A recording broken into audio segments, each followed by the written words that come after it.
پیارے بابا جان، السلام علیکم ورحمۃ اللہ وبرکاتہ۔ وعلیکم السلام ورحمۃ اللہ وبرکاتہ۔ میں بہاول نگر پاک مہاروی کابینہ سے گلزریں اطاری عرض کر رہا ہوں۔ اسلامی بہنوں کی طرف سے سوال ہے کہ ربیع الاول کے مہینے میں جتنی بہنیں سنتوں بھرے اجتماع میں شرکت کرتی ہیں تو سب چاہتی ہیں کہ اس مبارک مہینے میں ہم سب کے گھروں میں اجتماع ذکر و نعت ہو، اور اسلامی بہنیں جس کے گھر میں اجتماع ذکر و نعت نہیں کرتی تو وہ بہنیں ناراض ہو جاتی ہیں اور اس طرح ان کی ترکیب بھی خراب ہو جاتی ہے۔ تو اسلامی بہنوں کو کیا کرنا چاہیے؟ جزاکم اللہ خیرہ۔ آمین۔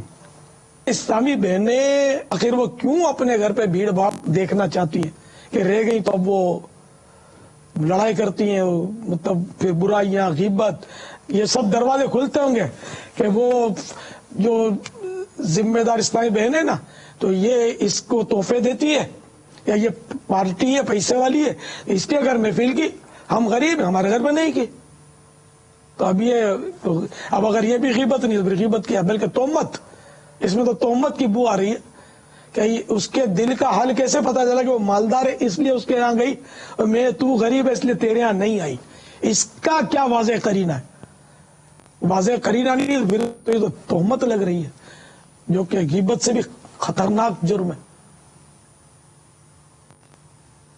حرام اور جہنم میں لے جانے والا کام ہے۔ یعنی اپنے گھر پہ شریعت کے عین مطابق اگر کوئی میلاد شریف کرنے میں کامیاب ہو بھی جاتا ہے تو یہ امر مستحب ہے، مستحب کام ہے۔ جو نہیں کرتا اپنے گھر میں تو وہ گناہگار تو ہے ہی نہیں،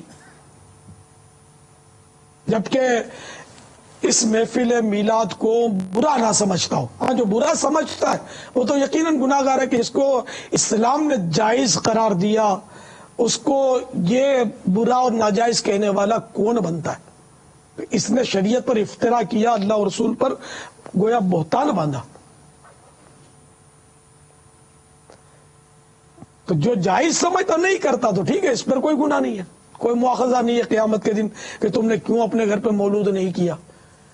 تو اس نے اسلامی بہنیں ایسی بھول نہ کیا کریں، حسن ظن رکھا کریں کہ حدیث پاک میں حسن الظن من حسن العبادت ہے کہ مومن پر، مسلمان پر اچھا گمان قائم کرنا یہ اچھی عبادت میں سے ہے۔ تو آپ اچھا گمان کریں اپنی ذمہ دار کے بارے میں اور عبادت کا ثواب کمائیں۔ بدگمانی کر کے کیوں گناہ میں پڑتی ہے؟ غیبتیں کر کے کیوں گناہ میں پڑتی ہے؟ تو جس کے گھر پہ نہیں ہوتا وہ بالکل ڈسٹرب نہ ہوا کریں اور ناراض نہ ہوا کریں۔ ظاہر ربیع النور میں دن کتنے، گنتی کے تو دن ہوتے ہیں، اب اس میں بھی ظاہر بیچاریاں روز روز کیسے جائیں گی؟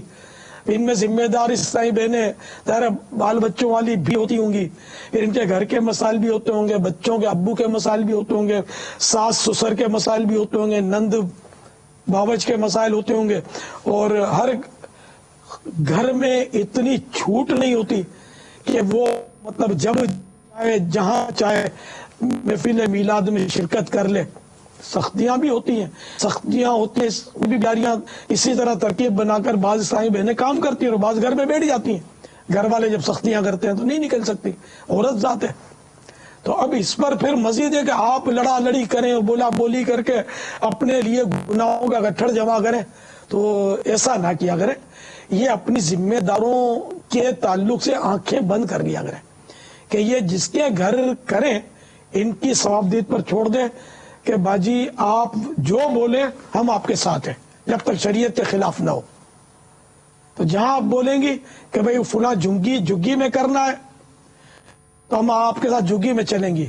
اگر آپ کو یہ گنجائش ملتی ہے کہ بھئی فلاں بہت بڑی کوٹھی میں کرنا ہے اجتماع ذکر و نعت تو ہم وہاں آپ کے ساتھ چلیں گے، آپ جہاں بولو، پردے کے اہتمام کے ساتھ شریعت کے مطابق جہاں جہاں آپ کو حکم کریں گے ہم آپ کے ساتھ ہیں، کیونکہ ہم کو مدنی مرکز نے آپ کی اطاعت کا آرڈر کیا ہے۔ آپ کے کام میں رخنا اندازی کا ہم کو کوئی حکم نہیں بلکہ ہم کو منع کیا ہے۔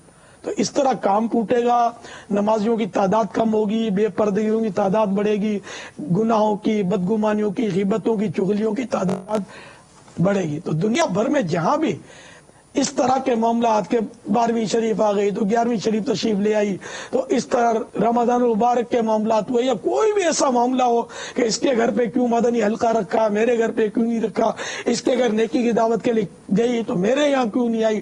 اب ہر ایک بولے تو بھی کہ 100 گھر ہوں, اب کس جگہ پر یہ کیا جائے گا, اور ہر جگہ اتنا انتظام بھی نہیں ہوتا, سنبھال نہیں سکتے. یہ تو نادان لوگ اسے گڑبڑ کرتے ہیں. تو اللہ کرے دل میں اتر جائے میری بات. واللہ تعالی اعلم ورسولہ اعلم عز وجل وصلی اللہ تعالی علیہ وآلہ وسلم.